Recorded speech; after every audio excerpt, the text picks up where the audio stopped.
Gold, silver keys, golden keys, ruby keys, clock turn keys, echo crystals, jewels, gems, thank you notes, pass points, trade tokens, club crests, VIP coupons, and leprechaun gold. Honestly, I wouldn't be surprised if I still missed some. Look, Harry Potter Magic Awakened has so many different currencies to understand. Don't worry though, today we're going to break down every single one of them, and this is going to be incredibly valuable information whether you plan to spend real world money on the game or stay as a free-to-play player. Get out your ink and quills, feel free to take notes, rewind, watch part of the video again, because I admit there is a lot to this. So we'll start with gold, which in my opinion is the most important currency in Harry Potter Magic Awakened. It has a pretty straightforward description, a shiny currency that can be used to upgrade cards and purchase items. The first item there is incredibly important. In order to progress and take on tougher challenges in Magic Awakened, you'll need to upgrade your cards, which in turn ups the overall power of your spellbook. You also need multiple copies of the same card in order to upgrade it. And of course, the higher you go in upgrading the card, the more gold it will require. Fortunately, you can get gold from a lot of different places in the game, including the Magic Pass, Forbidden Forest, including the Fort Anglia,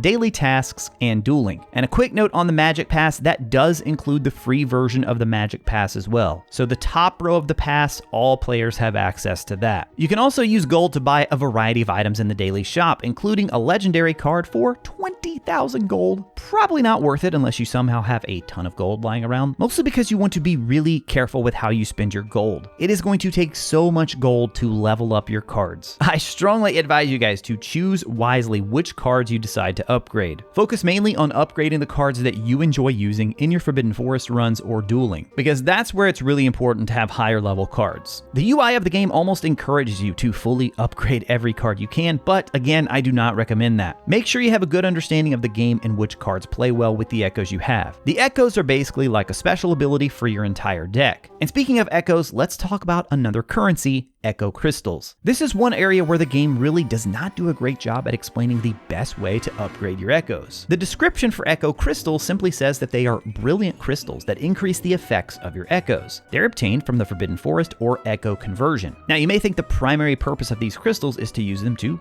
upgrade your echoes. After all, if you go to the menu here to upgrade, you can see the game will automatically have them selected and even have it set to fully upgrade the echo, if you have enough crystals that is. But this is actually not the best way to upgrade them and nowhere close to being the most cost efficient. So you know all of those lower tiered echoes that you keep getting from the forest? What's the point, right? Well, by unchecking the echo crystal option right down here, you can then check the gray circle, which by the way, at first I didn't know what these circles were. These circles actually represent the different echoes that you currently have and the rarity of them. So let's say I check the gray and blue circles here. That is going to allow me to upgrade my echoes using just lower tier echoes in the rare and common category. Yes, it still requires gold, but you save those crystals. If you're early in the game, it may not seem like it now, but there will come a time when you have so many echoes and you really want to pick and choose which ones you upgrade. The ones that you do should mostly be based on the cards that they can boost. You see, in addition to the standard ability of each echo, they will also boost different cards in the game. And this is totally random. You should really only put upgrade resources into the echoes that have cards you want to use in your deck. So then, where to use the echo crystals? The crystals can actually be used to change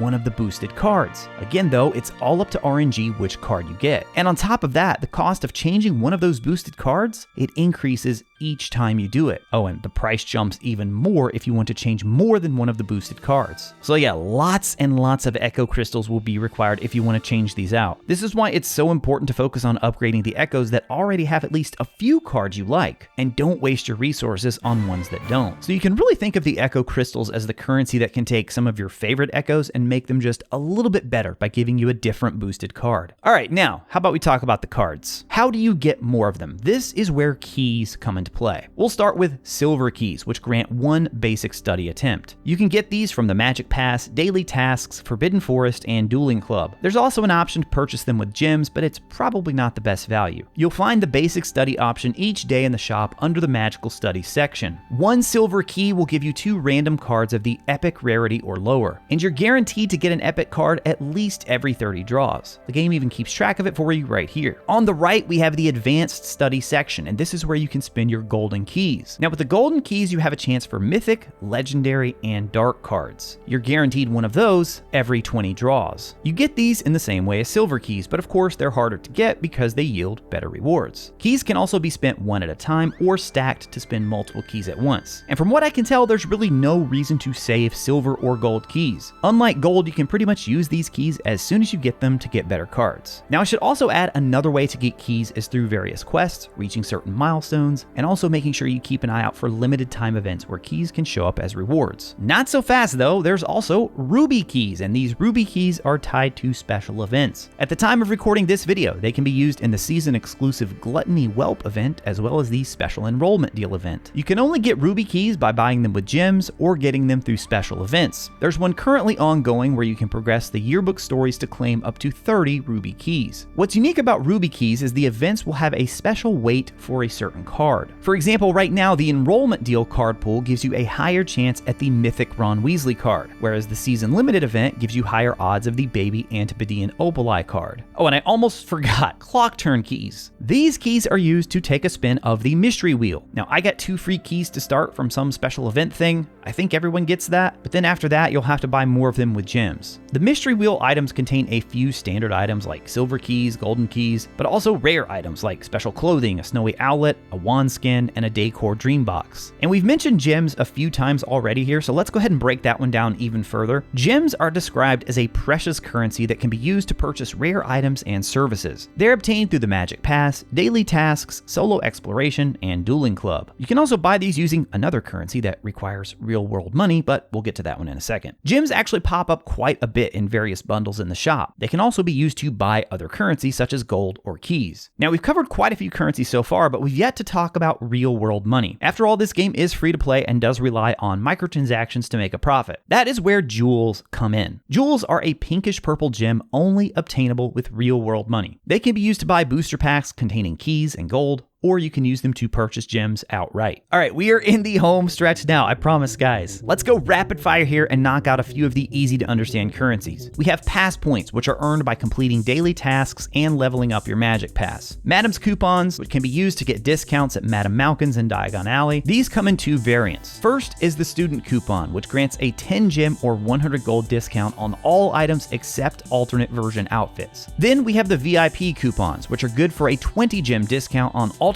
versions of outfits. Both of these coupons are obtained through the Dancing Club. We also have Leprechaun Gold that's only used in the Forbidden Forest, and this gold does not carry over to future runs. So this is definitely one that you want to just spend each time that you come across that merchant and you're going through your forest run. Use that Leprechaun Gold and level up what you prefer. If you're part of a social club, and I highly recommend you join one because there are so many endgame benefits, but if you're part of one, you'll want to become familiar with club coins. There are 3 different types of club coins: attack, skill, and health. These can be used to help your whole club during the club adventures. You'll have to work together as a group to progress and unlock each of these upgrades that will benefit your entire team during the adventure. Next, we have the thank you notes, and I would say these are really underrated overall, mostly because you can use them at the thank you note gift exchange to buy trade tokens, which are super valuable. Again, remember how social clubs are great? Well, if you're part of a social club, that is also how you can request trades with other players to get the cards you're after. To do that though, you'll need trade tokens, and the token rarity will need to match the rarity of the card you're after. So you need a common trade token for the common cards, rare tokens for the rare cards, and so on. Well, guess what? One of the best ways to get those tokens is by purchasing them with